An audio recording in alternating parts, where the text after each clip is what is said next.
the stories of an amazing local business entrepreneur here in Nasipit, Agusan del Norte. In this vlog, we'll be sitting down with entrepreneurs who have turned their passions into successful businesses and learning from their experiences, challenges, and triumphs. From food to fashion and tech to tourism, we'll be exploring the different industries and hearing from the people who are making it happen.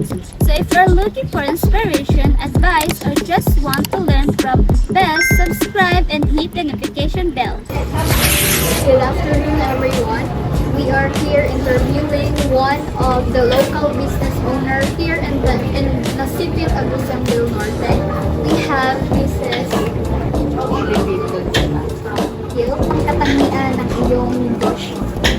Pagkaon, mga gulay, garlic baboy, nagkuan, afritada, umba, chicken curry, auya, sinaklaw. Kasi ang i-display na makatabang sa customer, ang i-display ang may mga gulay, pinakbet, sari-sari, lauoy, kinataan, kung salad, talong. Second question, sino ang iyong mga customer? Nasipit, na po yung mga taga-barko, schedule nila Friday, Tuesday. Napit ka na mga galit-galit yung mga customer. Anong industriya ang pinapatakbo mo? Food industry.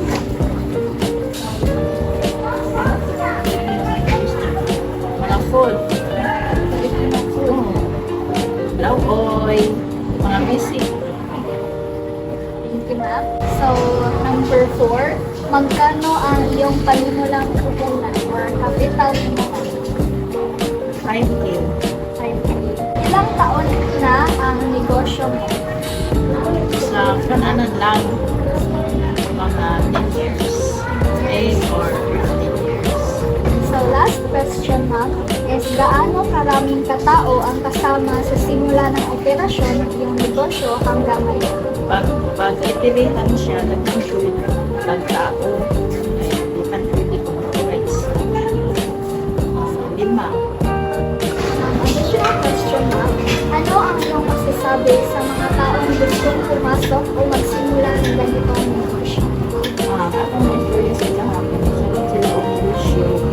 Kailangan na ilang kaya talagang sila, i-pray nila sa mga umalir naman yung mga business. Ngayon ako mag-carinderia or mag-grocery. Kaya mas maraming din na ako mag-carinderia business ako sa Jamaica Grace sa Ibo. Okay, katagan magka-outside ko.